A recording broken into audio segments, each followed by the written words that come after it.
Lovin Meets with Decisive Zone. We had the experts back on today. We were talking about how to set up your business in the UAE, also how they will make it very easy to set up your banks related to your business. We spoke with Sahil Kumar and Salome Lewis, experts on the topics. We'd really enjoy if you like the podcast to hit that subscribe button. Enjoy the show. Welcome back to the Lovin Dubai show. Today's guests are Sahil Kumar and Salome Lewis. They're here to discuss how Decisive Zone is modernizing its banking system and also the challenges people are facing opening bank accounts. Also, we're going to touch on how to open businesses in the UAE. Welcome to the show. Thank you for being here. Thanks for having us again. Tuesday morning, experts back in the seat. Today we're talking bank accounts. Can we just jump right in? What are you guys doing to improve banking experiences for people in the UAE? So currently, as you know, banking infrastructure has undergone massive changes in the recent years.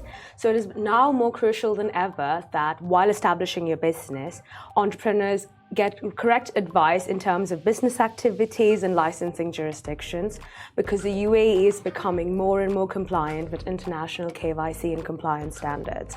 I'll let Sahil continue. Before I continue on, I want to give a shout out to our team. We're being invited to Baku, Azerbaijan. That's for the management's act from Millionaire Concept. Cool. So what is that? That sounds fancy. No, so it's a conference that we've been invited to. So shout out to the team. They're there receiving an award. Congratulations, Decisive Zone. Back to banking. As you know, we've been discussing over the weeks that a lot of businesses are being relocated here, and a lot of people are coming here and not just moving their existing business, but also starting a new one, right? So banking standards have to sort of keep up with that. So whether it's an SME or a small startup, or it's a large-scale organization that's coming in, the UAE banking sector has been set up or is being sort of moved and pushed in a way where the entire standardization, concept of banking itself has to be in the level playing field again. So that's why over the past decade, the banking system in the UAE has, overgone massive changes, and that's what we want to discuss today. Can you break this down as simply as possible for me? So let's pretend I'm a business owner of a startup. For my new lipstick. And if I come to you, you're helping me set up the business, so you've got me on the business license front. Now, do I need to set up a separate bank account for my business, or can I just run it through my personal bank account? No, you have to get a corporate bank account, because when you're receiving funds from international or local from your clients, it has to go through, because there's so many scams going on. So when it's a personal account, it's not registered to your trade license. You require a trade license, and then that trade license is linked to your corporate bank account. So separate bank account for my business. And then if I'm doing that, could you guys run through maybe some of the challenges that I might expect and how you guys help to fix those? I mean, it's a case of, it's not a challenge per se. It's just a case of, KYC, right? Because it's more important that when you set up a business and open a subsequent bank account after that, because now that the tax regulation is coming into play, so that bank account plays a major role as well, right? So how we sort of facilitate opening bank accounts is we do a pre-flight check when a client gets on board. We have a list of documents where we do a sort of in-house KYC with clients and make sure that we find them the right solution that would fit their sort of banking needs, whether it may be, a small business that's looking forward to receiving funds, more international transfers, or it's a large-scale business that does need, a higher turnover volume, etc. So we do an in-house check, and then we sort of recommend and, push it in the right direction of what the client would suit best. What are the common questions people might have for you as they go into this kind of setting up a bank account with you? Is there kind of things that you'll get commonly asked? How quick it would be. And that is something that people need to understand, because again, since we're matching international KYC standards, there are a lot of compliance checks that are going to go through. So depending on the correct documents you provide, like say financial statements, whatever the bank requires, that's the quickest it will be. And why should I go with Decisive Zone rather than going directly to my bank?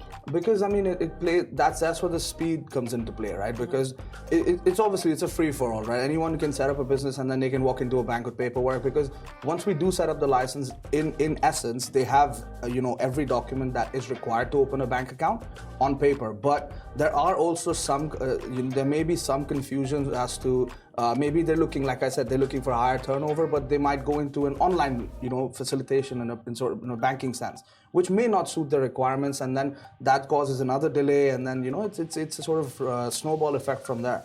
So the reason we recommend business, individuals who are setting up businesses with us, that's the reason why we recommend them that let us just do a sort of pre-flight check, just so it's a case of one and done, right? Rather than applying, then reapplying, and then et cetera from that point on. So during the pre-flight check, we do like to talk about red flags on the show. It could be about relationships or about businesses. It's all fun. Yeah, I wouldn't know about that. No, it's all good. It's all green flags on that front. But wearing the colors. As the red flag, is there any business red flag banking setups that you guys would kind of watch out for as someone comes to you and say, this is a red flag, we can help you? Or is there any kind of highlights or, I guess, fine print that you would look out for that you need to let us know about? We would actually, while going through the documentation that a client provides us, there are a certain list of activities and certain list of nationalities, designated areas that are sort of more well-versed, sort of easier to get a bank account versus a bit more sort of time consuming. Things like the crypto sector now, because it's just being started up, right? So for us, in order to get a bank account for clients for that sort of activity, it does require a bit more homework from our side, but then that's where, we sort of work well amongst the lines and figure things out. Yeah. And why is it important for banks to follow rules in terms of FATCA? And if you can kind of clarify a bit more on what that means for the audience. Oh, well, basically, UAE is now registered for both FATCA and CRS. So it's a federal law by the US to combat tax evasion. So it's a good thing that the government has now introduced that to the UAE, which makes sure that UAE is now still continues to be safe and compliant jurisdiction, and a compliant jurisdiction to set up your business within. Yeah. So it's a case of documentation again. That's because I told you, like I mentioned, it's a case of a level playing field. You know what I mean? So because that regulation already exists for a long time in the North American market. So what UAE has done is sort of implemented that in order to, level playing field out. Yeah. And speaking of level playing field, if we go back into small businesses, are you able to ensure that small businesses will have the same type of banking services as, say, like a big conglomerate? Mm-hmm. Yeah, for sure. So depending on the client's requirements, there are two kinds of bank accounts as well. There's the traditional and then the digital bank account. So depending on what the client requires and the amount of money coming in, we can suggest. We have experts on our team, in-house banking team, who, like Sahil mentioned, will do a pre-check and give proper timelines and ensure it's done smoothly. Is it all done manually, or are you kind of looking at tech to improve this and make it a little bit more efficient? So we streamlined a lot of our back-end processing in terms of paperwork, because obviously that's the biggest hassle when it comes to a small business owner or even a large conglomerate, right? Because for a small business owner, they're more focused on getting their business up and running.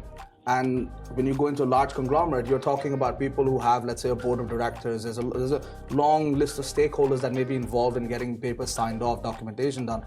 So what we do is we make sure that as soon as the business is set up, all the documentation comes to us at one part, and then from that point on, we just let the client take care of their business and let us take care of the sort of paperwork and that side of things. So that's where tech has come into play, and we've established a lot of back-end AI processes to figure that out. Yeah. And are there any future trends in banking that you guys would be able to speak on now that maybe future business owners would need to be aware of? In terms of future trends, obviously we're looking at, in the UAE, we're looking at tax being, implemented pretty widespread, and that may impact, I'm pretty sure it will impact to a certain degree, but then banking in itself has become so secure in the UAE at this moment, where you can, transfer of funds can be done within the span of 6 hours, and we're talking not just hundreds, we're talking thousands of dollars that can be sent over, like that. So in terms of that sort of being built over, I feel like it's just a case of optimization of processes, and AI being a huge sort of development factor in most business. It has to impact banking as well, sure. as an assumption, yes. We last week on the show we spoke about how Decisive Zone was in the States, and today you mentioned Azerbaijan. Are you guys, if you're international, what type of global trends do you see that you're bringing to the UAE market? As you still know, UAE is the third least taxed country in the world, so that still remains Is one it? of I'm not surprised, Yeah. but it's an interesting stat. Okay. So that is always one of the reasons because the people want to move here because in other countries the tax go about like 25% or more. So they can take advantage, and there's a certain threshold that you even cross. If you don't cross the threshold, you're paying 0%. So that is one of the reasons I see a lot of people internationally looking to set up a business here. And so yeah, that has impacted relocation to a large percentage of it. I mean, you can't contribute a lot of the relocation that's being done here due to that. I mean, obviously, like we mentioned last week, safety, right? Like, key. So yeah, I mean, there's a lot of other factors that are going into it. I mean, ease of money movement, ease of doing business, because now Dubai has become the link between the West and the East. Essentially, right? So it's moving towards that direction. So there is a lot of business being flooded in, and us trying to work on and constantly trying to move into a sort of global market form and still holding our sort of traditional core values at the center sort of helps us draw that kind of business in and then find the best solution for them. Yeah. Every week we sit here and my understanding continues to evolve, but what I see is what Decisive does is make it hassle-free for business setup and visa setup in the UAE, which I think is amazing. Yeah. But if people would like more information on that, if you've just joined the show now, how can they get in touch with you to find out more?